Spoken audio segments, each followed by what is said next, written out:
আমরা স্যারকে পাচ্ছি না, স্যার হয়তো এই মুহূর্তে ওখানে নেই। তো এই মুহূর্তে একটি ছোট্ট আমার আদরের কন্যা অমরুষা দেবনাথ, আমরা যাকে তুলি তুলি বলে ডাকি, তুলি একটা গান শোনাবে।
খুব ভালো, অনেক ধন্যবাদ।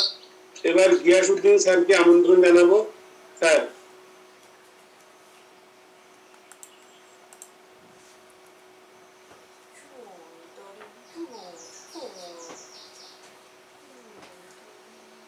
স্যার আনমিউট করে নিন স্যার।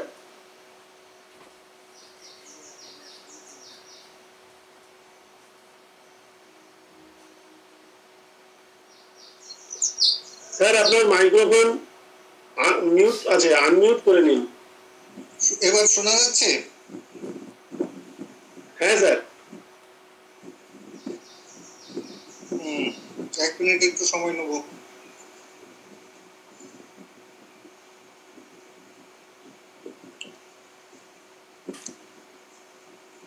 ধন্যবাদ যে আজকের দিনে আমাকে এই অনুষ্ঠানে অংশগ্রহণ করার আমন্ত্রণ জানানো হয়েছে।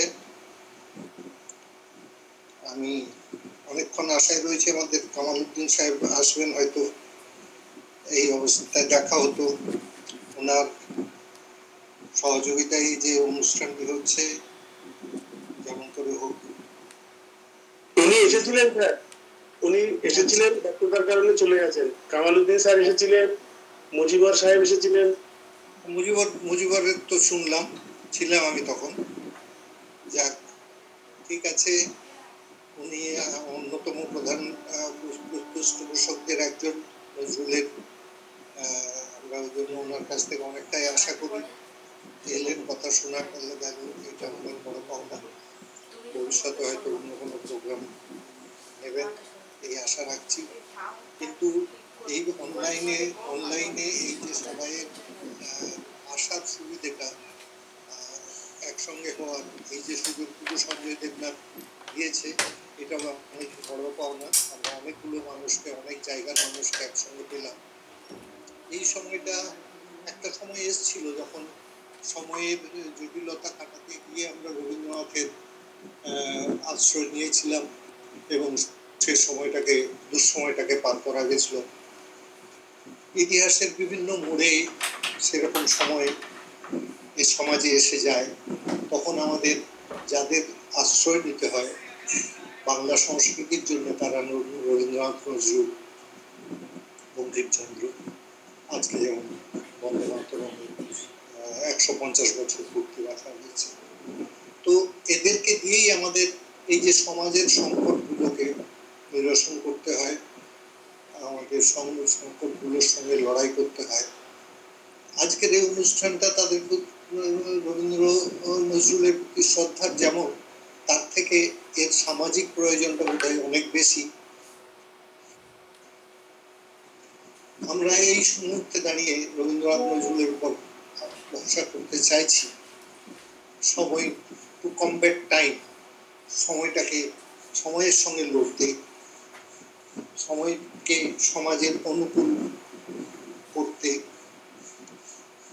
তো এই মুহূর্তে যে বাণী আমাদেরকে টানছে, সে বাণী প্রবক্তা ছিলেন নজরুল। বিশ্বজুড়ে সাম্য স্থাপনের প্রয়াস তিনি করেছিলেন।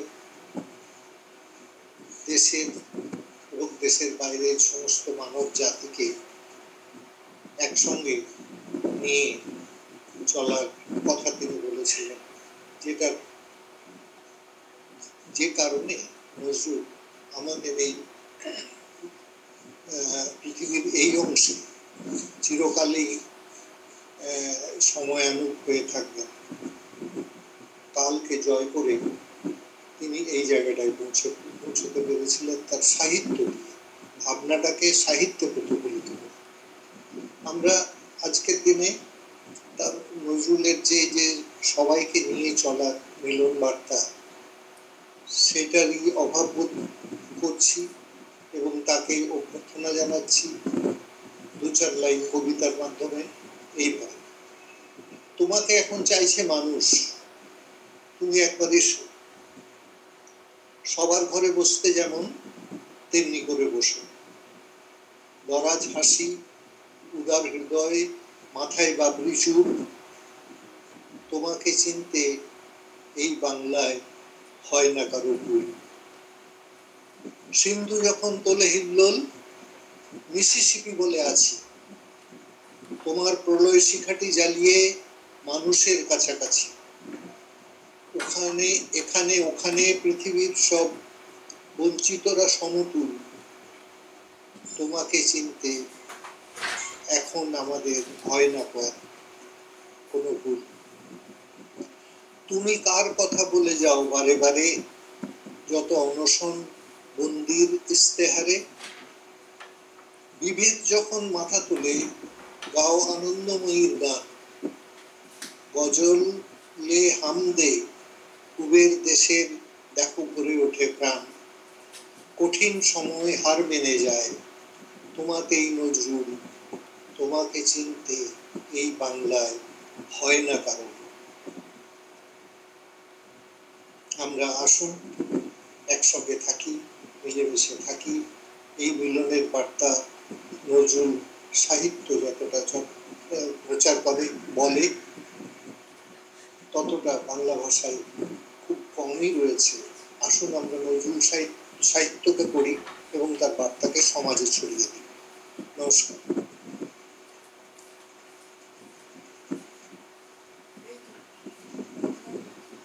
ধন্যবাদ স্যারকে। আমাদের যে অনুষ্ঠান চলছে সঞ্জয় বাবুর তত্ত্বাবধানে সকলের তরফ থেকে, সত্যিই আমরা একটা অস্থির সময়ের মধ্যে দিয়ে এই মুহূর্তে যাচ্ছি এবং সময় বারবার কাজ করছে এই আমাদেরও এটা করতে হয়। এখন আমরা দেখছি আমার মধ্যে আছেন, অনেকেই আছেন, প্রলয় কুমার বাবু আছেন, আর অনিমেষটা তো আছে, সম্ভবত বাচ্চারা আছে, কোনো স্টুডেন্ট আছে। অনিমেষটাকে বলবো যে কোনো স্টুডেন্ট যদি সময় পারফরমেন্স করতে চায়, এটা একটু ওদেরকে আগে দেওয়া হোক সুযোগ। হ্যাঁ, এখানে পশ্চিম বর্ধমান থেকে 3 জন আছে, তাহলে আমি এক এক করে ওদেরকে ডেকে নিই। হ্যাঁ, হোক। এবং প্রলয় বাবুর কাছে আমার একটা আবেদন থাকবে, যেটা হচ্ছে যে আমরা আজকে তো নজরুল, রবীন্দ্রনাথ এবং বন্দে মাতরম নিয়ে শুরু করেছি আলোচনা। তো বন্দে মাতরমের যে পটভূমি, সেই ঐতিহাসিক পটভূমিটা নিয়ে এই থেকে আমরা আশা রাখছি। আমরা একটু বাচ্চাদেরকে দেখে নিই, কারণ ওরাই আমাদের ভবিষ্যৎ। সেই হিসাবে আমি অনেকটাকে বলছি, একটা বাচ্চাকে আগে একটা তার পারফরমেন্স সুযোগ দেওয়া হবে। হ্যাঁ, আচ্ছা, আমাদের মধ্যে আছে পশ্চিম বর্ধমানের নতুনডাঙ্গা উচ্চ মাধ্যমিক বিদ্যালয়ের পিউ লাহা। পিউ লাহা, তোমার ভিডিওটা অন করো।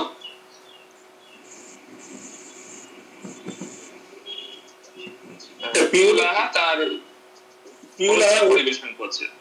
পিউ লাহা অনুষ্ঠান করবে, আমরা শুনবো এক্ষুনি। তার আগে গিয়াসউদ্দিন স্যারের উদ্দেশ্যে একটা দুটো কথা আমি একটু আগে বলেছি যে উনি একজন নজরুল গবেষক, একজন মাস্টারমশাই, শিক্ষক ছিলেন, প্রধান শিক্ষক, এবং ওনার নজরুল সাহিত্য নিয়ে যত রকমের নজরুলের লেখা আছে, সৃষ্টি আছে, সবগুলোর উনি ইংরাজি অনুবাদ করেছেন।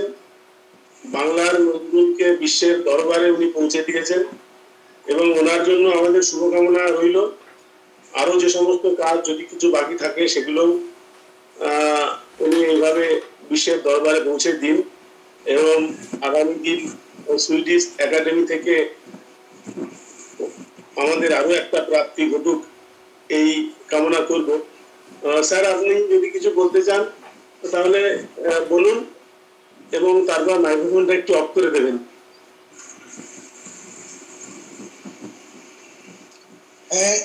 নজরুল সমগ্র অনুবাদ বোধহয় আমার করার আগে কেউ করেনি, অন্তত রেকর্ডে পাচ্ছি না। তা 100 বছর পরে শুরু হলো, অনেকদিনই এই অনুবাদ শুরু করেছি আমি 2007 সালে। আজ 20 বছর হয়ে গেল, অনেকটাই হয়েছে, কিন্তু এখন সেগুলো প্রকাশ করার প্রয়োজন। নজরুলের সমস্ত সাহিত্য, যেমন কবিতা, যেমন গান, উপন্যাস, ছোট গল্প, প্রবন্ধ, নাটিকা, সমস্ত রচনায় ছুঁয়েছি। সব থেকে তো নজরুলের বিখ্যাত কাব্যগ্রন্থ অগ্নিবীণা, এটা 102 বছর পরে অনুদিত হল। কোথাও হয়েছে বলে জানা নেই, ভারতে, পশ্চিমবঙ্গে তো বটেই, তাছাড়া অগ্নিবীণা অন্য কোনো জায়গা থেকে অনুদিত হয়েছে বলে আমার কাছে খবর নেই। তো এরকম ভাবে আজকাল হচ্ছে, কোনো কিছু, যে কোনো ভাষার সাহিত্য উৎকর্ষতা লাভ করলে সেটা সঙ্গে সঙ্গেই অনুদিত হয়ে যায়, পুরো বিশ্বের দরবারে চলে যায়। কিন্তু কেন জানি না নজরুলের সাহিত্য, তিনি বেঁচে থাকি 76 সাল পর্যন্ত, অন্তত 42 সালে তিনি নির্বাক হয়েছেন। তারপরে কবি তো জীবিত ছিলেন। এই 76 পর্যন্ত যদি আমরা তার রচনা অনুবাদ করে বিশ্বে সাহিত্য পর্যায়ে নিয়ে যেতে পারতাম, নান ক্যান সে যে তিনি নোবেল পেতেন না। তো সেটা বড় কথা নয়, নোবেল পাওয়াটা বড় কথা না। বড় কথা হচ্ছে যে তার সাহিত্য বিশ্ব সাহিত্যের পাঠকরা জানতে পারছেন, অথচ তার রচনাগুলো বিশ্বমানের, বিদ্রোহী কবিতা তো বিশ্বের প্রথম 5টা কবিতার মধ্যে একটা। তো এগুলো বিশ্ব সাহিত্যের পাঠকরা চিনলো না, জানলো না। এত বছর, বছরের পর বছর পেরিয়ে যাচ্ছে, কোনো সরকারি উদ্যোগ নেই, কোনো প্রাতিষ্ঠানিক উদ্যোগ নেই। ব্যক্তিগতভাবে একটা মানুষ কত দূর যেতে পারে, তার কতটা আর্থিক ক্ষমতা বা সাংগঠনিক ক্ষমতা। তো সেই অবস্থায় পড়ে রয়েছি। ব্যক্তিগতভাবে কয়েকটা বের করতে পেরেছি, বাকিগুলো জানি না কি হবে। সময় হয়ে গেল, আমাদের বয়স হয়ে গেল, এই এই দুঃখে কথাগুলো বললাম। যদি কোনো প্রতিষ্ঠানে এগিয়ে আসে তাহলে এগুলো বিশ্বের দরবারে যেতে পারে। অবশ্যই স্যার, আপনি ঠিক কথাই বলেছেন। আমাদের ক্ষুদ্র প্রচেষ্টায় যতটুকু সম্ভব আমরা আপাতত সংস্কৃতি মন্ত্রকের অধীনে সিসিআরডি সংস্থার পক্ষ থেকে এই আজকের অনুষ্ঠানটা করছি। সিসিআরডির কয়েকজন কর্মকর্তারাও যুক্ত থাকবেন বলে আমাদেরকে বলেছিলেন। তারা থাকলে ভালো হতো, হয়তো তারা পরে যুক্ত হবেন। আমরা অবশ্যই এই কথাটা আরো একটু দূরে, আপনার এই ভাবনা, আমাদের সকলের ইচ্ছার কথা আরো একটু দূরে পৌঁছে দেওয়ার চেষ্টা করব। আপনি অনেক কষ্ট করে অনেক দূর থেকে আমাদের জন্য সময় বার করেছেন, আপনাকে অনেক ধন্যবাদ স্যার। আপনি ভালো থাকুন, সুস্থ থাকুন। অনিমেষ স্যার। হ্যাঁ, ঠিক আছে। আচ্ছা, তাহলে আমাদের আমাদের মধ্যে রয়েছেন এখন পিউলাহা তার অনুষ্ঠান পরিবেশন করছেন পশ্চিম বর্ধমানের নতুন ডাঙ্গা উচ্চ মাধ্যমিক বিদ্যালয়ে।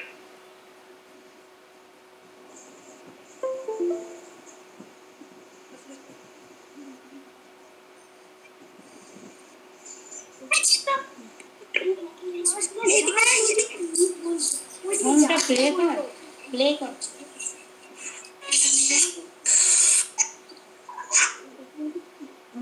পরে অনিমেষ তো আসাম থেকে কেউ একজন আছেন, একটু দেখে দেবো।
আর মাঝে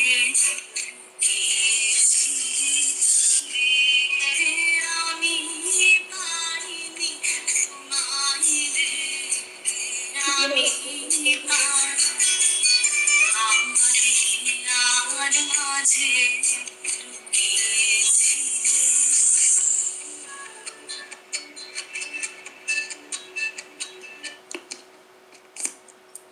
খুব সুন্দর মা, খুব সুন্দর হয়েছে, খুব ভালো। ইন্টারনেটের কারণে আমাদের একটু অসুবিধা হয়েছে, কিন্তু প্রোগ্রামটা খুবই ভালো হয়েছে। তুমি আরো অনেক চেষ্টা করে যাও, আরো অনেক বড় হও। অনিমেষ স্যার। হ্যাঁ, আচ্ছা, এবার আমাদের জিয়া সূত্রধর আছো? নতুন গ্রাম উচ্চ বিদ্যালয়, নতুন ডাঙ্গা উচ্চ বিদ্যালয়, জিয়া সূত্রধর। হ্যাঁ, তুমি তোমার অনুষ্ঠান পরিবেশন করো।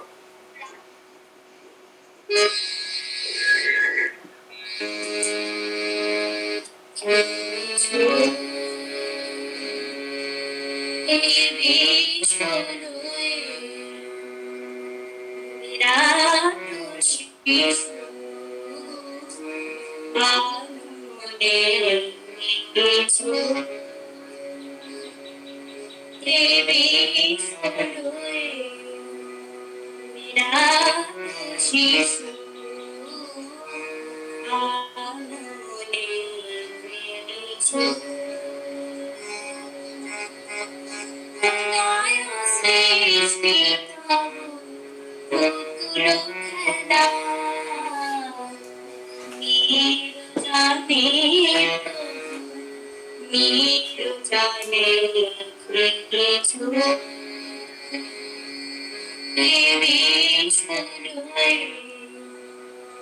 আপন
জানে কিছু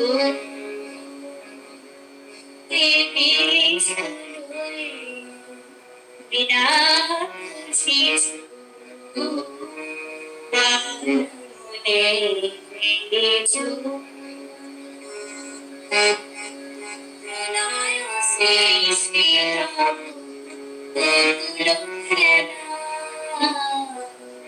নীরু জানে নীরু জানে কিছু।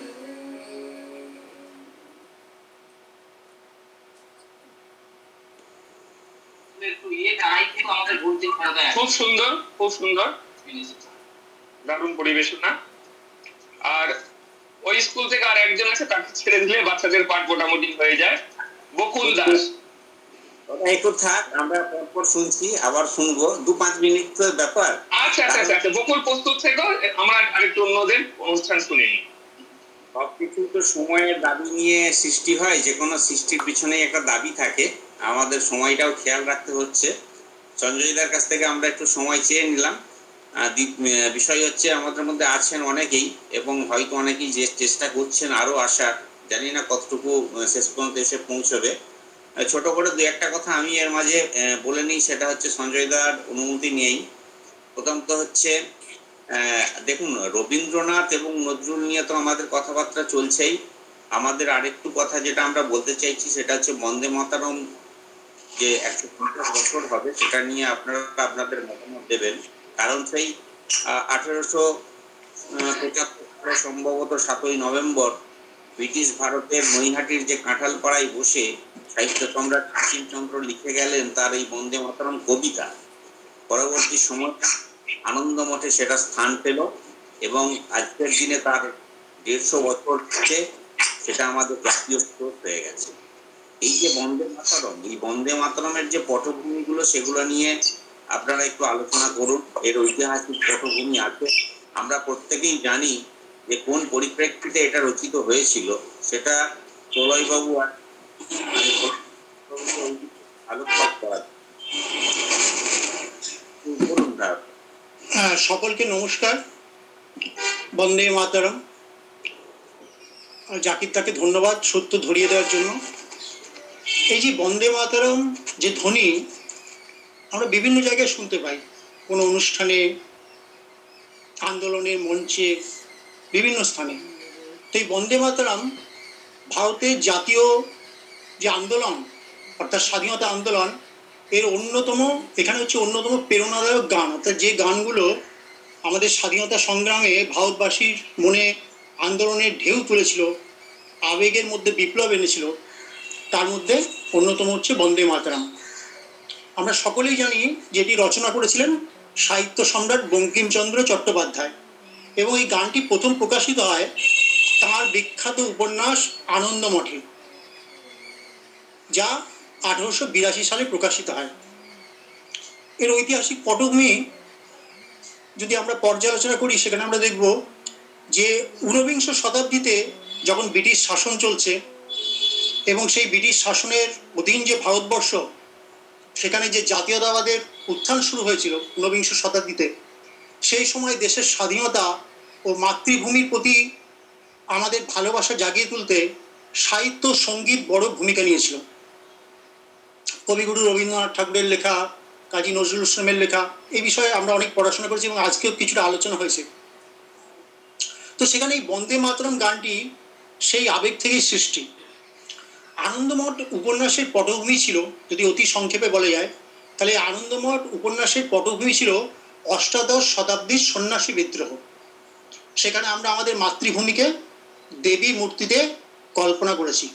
সাহিত্য সম্রাট বঙ্কিমচন্দ্র আমাদেরই প্রতিনিধি হিসাবে, ভারতবাসীর প্রতিনিধি হিসাবে সেখানে মাতৃভূমিকে দেবী মূর্তিতে কল্পনা করেছেন, মা দুর্গা, মা লক্ষ্মী ও মা সরস্বতীর রূপে। সেভাবেই আমাদের এই ভারত ভূমি প্রকাশিত হয়েছে এই গানটির মধ্য দিয়ে।